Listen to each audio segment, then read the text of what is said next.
the government is going to buy these carbon credits to bring down its own emissions.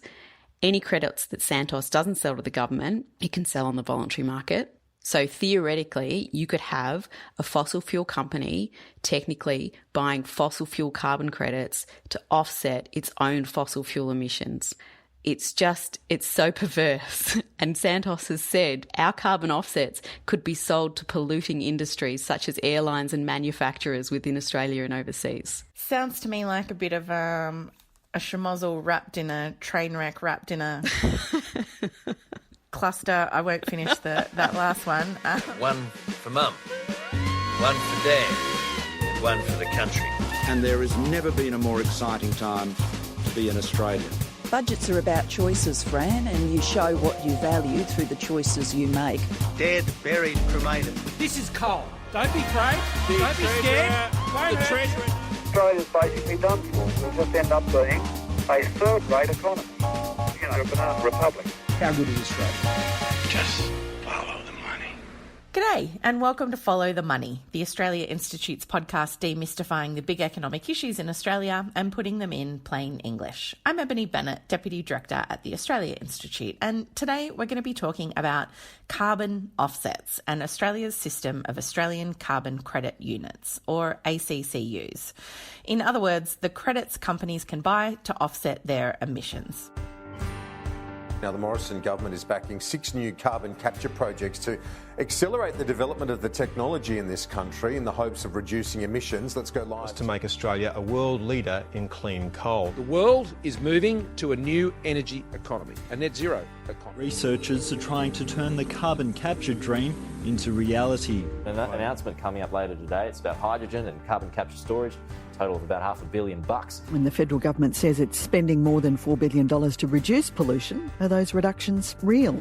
I'm cynical. I'm cynical about the spin. It doesn't work. I'm cynical about the spin. And that's why it's a very real project. It'll need to be credited under our crediting mechanism. The Australia Institute, together with the Australian Conservation Foundation, did a bit of digging into the system and put out a recent report that made some rather alarming findings. So today I'm delighted to introduce Richie Merzian, Climate and Energy Program Director at the Australia Institute, and Polly Hemming from the Climate Program as well. G'day, Richie and Polly. Thanks for joining us. Thanks, Ebs. Hey, Ebony. Richie, first of all, for people who maybe don't know anything about this whatsoever, what is a carbon credit? What do they do? Why do we have them? Yeah, it's a good question. Good place to start with. So when the current federal government came into power, it scrapped Australia's carbon price, which was working. It reduced emissions 2% over 2 years. Economy grew, but it scrapped that and it said, we're going to directly fund climate action with billions of dollars in an emissions reduction fund that will purchase carbon credits from the market. So those are emissions reductions that are made by companies or by landholders. And for each ton of emissions reductions, they'll get a credit and the Australian government will buy those credits. And so that's really how Australia has attempted to reduce its emissions, by basically being the main purchaser of carbon credits and agreeing on a number of methods that companies and private actors can use to actually generate these credits. Okay, so Polly, Richie said there's a variety of methods that people can use. What are some of the ways that you can generate a carbon credit? So there's, just for us in the biz, Eb, we call them ACCUs. ACCUs? Yeah, call them ACCUs, and then everyone will think that that's street for Australian Carbon Credit Unit. Is us with ACCUs. Each ACCU, which stands for Australian Carbon Credit Unit, represents the equivalent of 1 tonne of carbon dioxide. There's heaps of different methods. In fact, we're pumping them out at a rate of knots at the moment. There's 2 different main types, though. So there's sequestration credits, which basically take carbon and store it, and that is things like revegetation, obviously. And then there's avoided emissions. And, for example, the Australian government's just said that carbon capture and storage is now eligible to earn ACCUs or carbon credits, and that is through avoiding carbon from being released into the atmosphere. So we have credits for revegetation, we have methods around cattle, agriculture methodology, increases in energy efficiency. They aim to sort of spread across a whole lot of industries, across a whole lot of sectors of the economy. So the idea is economy-wide reductions. And as Richie said, the ERF is this $4.5 billion fund in Australia, and it pays businesses and landholders across a range of industries not to emit, so to avoid or to sequester. The primary buyer of those credits has been the Australian government's $2.5 billion emissions reduction fund. The fund pays farmers and businesses to reduce or sequester greenhouse gas emissions, and it uses a reverse auction system to do so at the lowest cost. There's all these different types of ACCUs.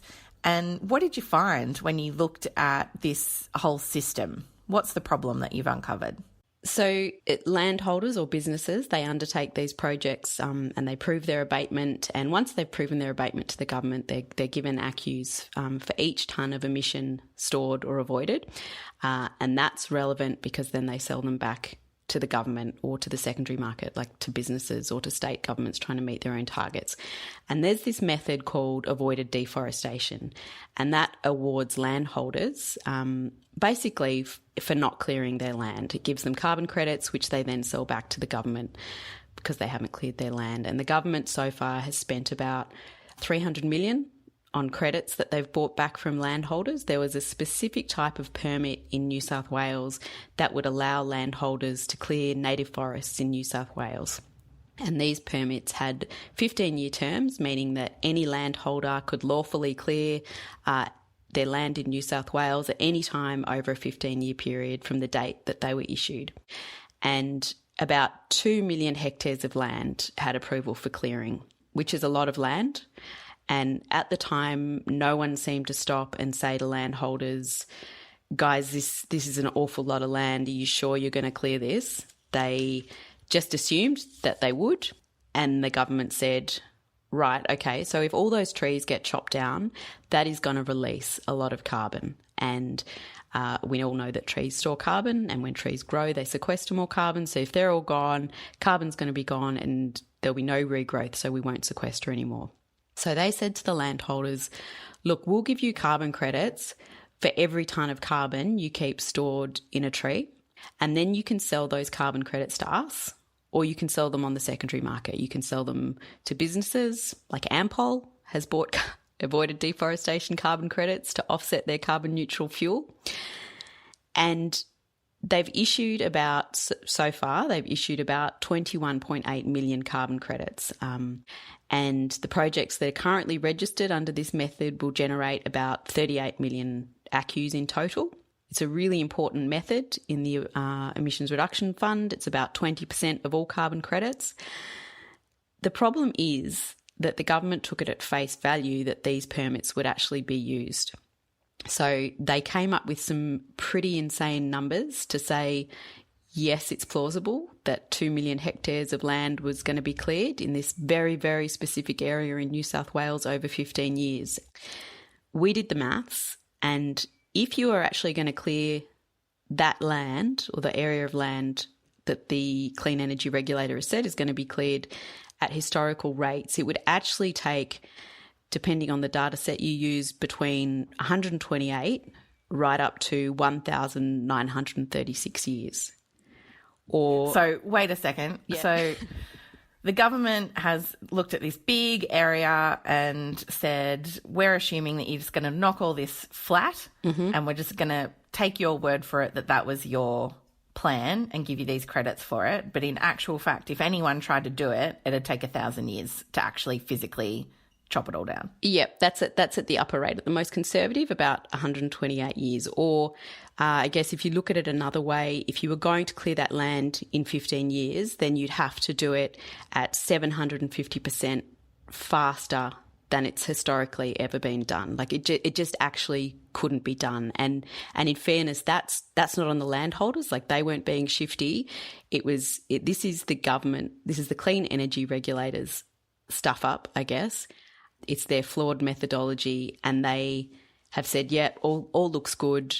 That all sounds fine. Our numbers look fine. Here, have millions and millions of carbon credits. Yeah. But What's even worse is that in this area, clearing rates in Western New South Wales have actually gone up.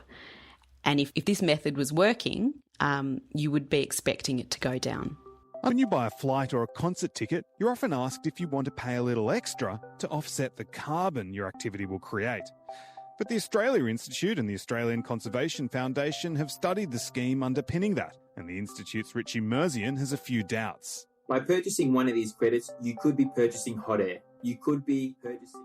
So, Richie, that sounds like a huge problem. Polly just said there it was affecting about 20% of the total number of ACCUs. Like, just how big is this problem that we've uncovered?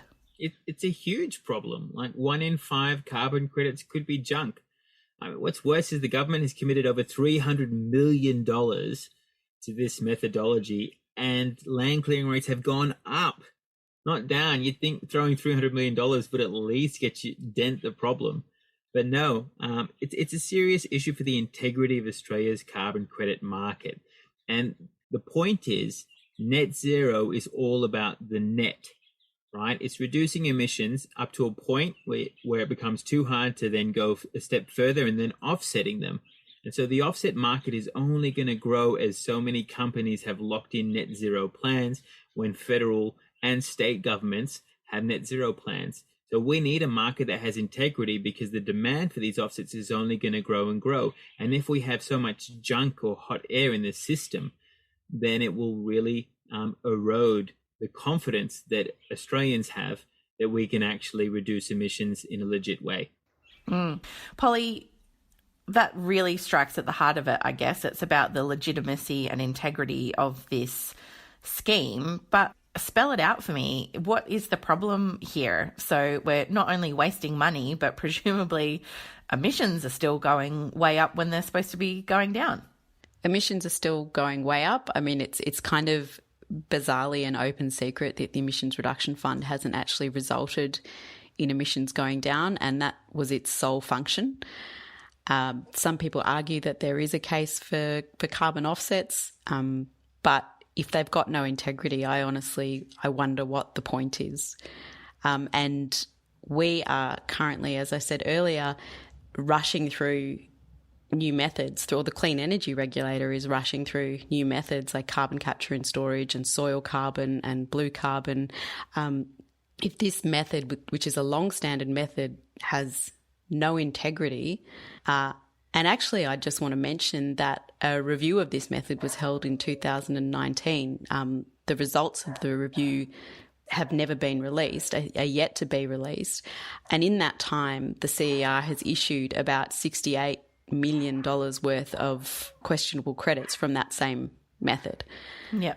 So just going back to what I was saying, the Australian government's just announced that carbon capture and storage will now be allowed to earn carbon credits. If long-standing abatement methods that have had so long to get right still haven't been gotten right, then how do we know that these new methods being rushed through are going to have any integrity at all? Yeah. Perhaps the review is in the bottom drawer with the Federal Anti-Corruption Commission, Polly. Richie, coming back to you there, Polly's just touched on the fact that we're now rushing through a whole bunch of other new ACCU methods. What kinds of things are we talking about here, and how much possibility for disaster is there, I guess? Yeah, there's a lot of potential for getting this wrong. I think carbon capture and storage is the most damning, because according to, I think, Minister Taylor, we're the only country that is actually giving carbon credits for carbon capture and storage, probably because carbon capture and storage has been a colossal failure. It sounds great, it sounds well, promising, it can be operating, but how soon before it works? It can be operating very soon. All they need to do is capture that CO2 and put it back into the reserves a few kilometres from here, which have held CO2 for millions and millions of years, Kieran. So this is a straightforward operation. I think of the 28 or so global CCS projects, most of them are used for enhanced oil recovery. So basically pumping CO2 underground to extract more oil, and if you burn that oil, then you get more emissions than what you buried. So hang on, just to repeat that. So all around the world, most carbon capture and storage projects aren't to just capture some carbon and store it underground, but to force the carbon underground to suck up more oil that's hard to get. Yes. So it's actually just more fossil fuels. Exactly. And that's the origin of the technology. Like the fossil fuel industry have given us this technology to get more fossil fuels, and now they want carbon credits for basically extracting more fossil fuels. And the perversity of this is it would incentivize a fossil fuel company to go and find the most CO2 intensive site so that they could then capture that CO2. So like the whole thing is just perverse. And also CCS has failed. Like we have one of the biggest CCS projects in the country over in the northwest of Australia, the Gorgon project. And for 3 years, it didn't bury anything, even though it promised to. And when it did get working, it broke down soon after. So it doesn't have a track record worth rewarding, especially when there's proven technologies that can reduce emissions if we just go straight for them, like massive investments in renewables, massive investments in some things that we haven't done in Australia, like offshore wind. Those are things that we know work. So why are we here playing with technologies that only seem to benefit the fossil fuel industry and using the limited pool of climate funding to give them carbon credits? The whole thing is just a recipe for disaster. Is there a chance that Santos can use this technology as well to enhance oil recovery? Or do you seek guarantees that it won't be used for that purpose? Well, there's no plan to do that here. There's a lot of that being done in the United States. CO2 is sequestered that way. That's not the plan here. Just to repeat that so people are aware, that's what we're considering doing at the moment. We haven't done it yet, accredited. Oh, no, the government has just approved the method to do that. My goodness. Yeah, and this is the start of a number of potentially even more controversial methodologies. There's another one for soil carbon, so trying to bury carbon in the soil, which is also quite difficult to do and we haven't really nailed yet. So there's a whole variety of technologies in the technology investment roadmap that the government's pushing to get carbon credits for. Most of this is coming from a review the government commissioned by a fossil fuel executive. So the whole thing is just,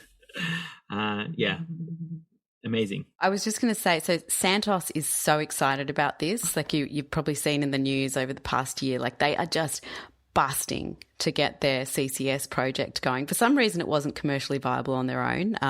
Could only get up with government funding, which says something.